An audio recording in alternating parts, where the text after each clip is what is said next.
Petang semua sahabat-sahabat, apa kabar petang ini? Jumpa saya lagi Papai Kristi Channel. Oke, inilah kapal yang kita sudah ambil dari sebelah hulu tadi. Oke guys, kita hari ini ambil tongkang sajalah.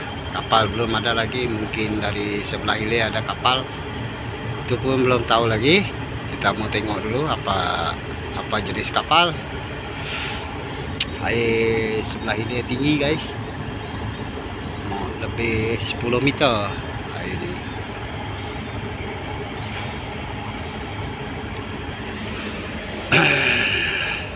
Dan di sebelah hulu tak ada apa nih, sebelah hulu kosong saja. Kapal pun belum ada lagi yang mau keluar.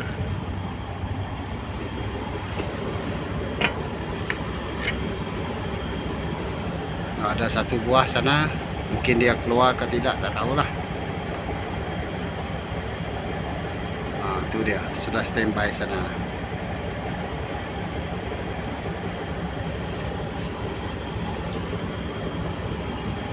Pasang besar petang ini.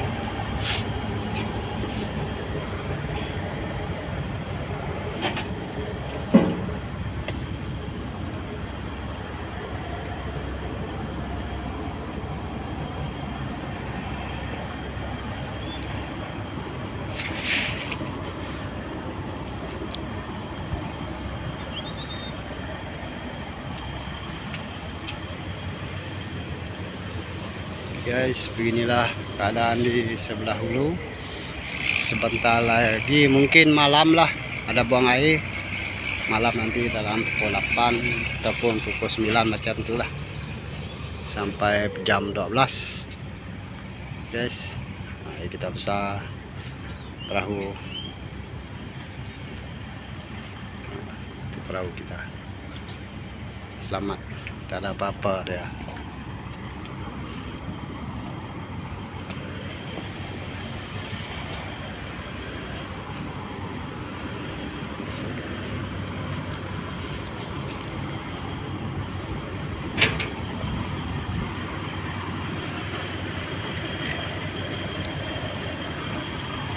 Oke,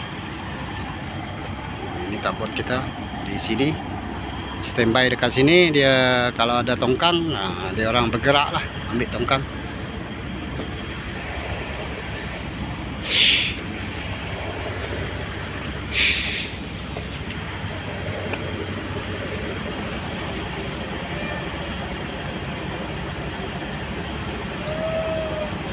Oke guys,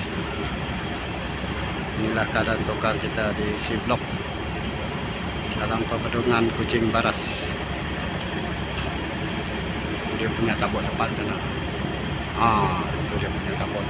Ini dia tongkang nih. Dia punya tongkang dekat belakang sini.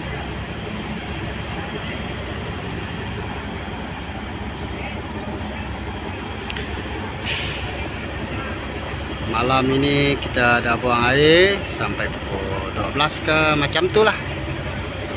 Macam itulah informan tadi, dia orang cakap 11 ke ataupun sampai 11, sampai jam 11 ataupun 12. Macam itulah jam dia. Saya pun tak pasti jugalah.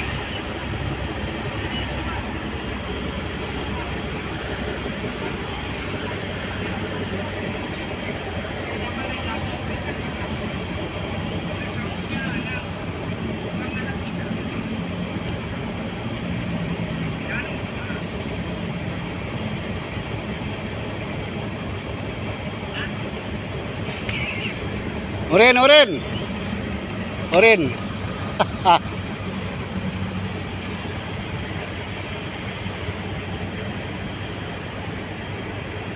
Oke lah guys, itu saja daripada saya, Papai Kristi Channel.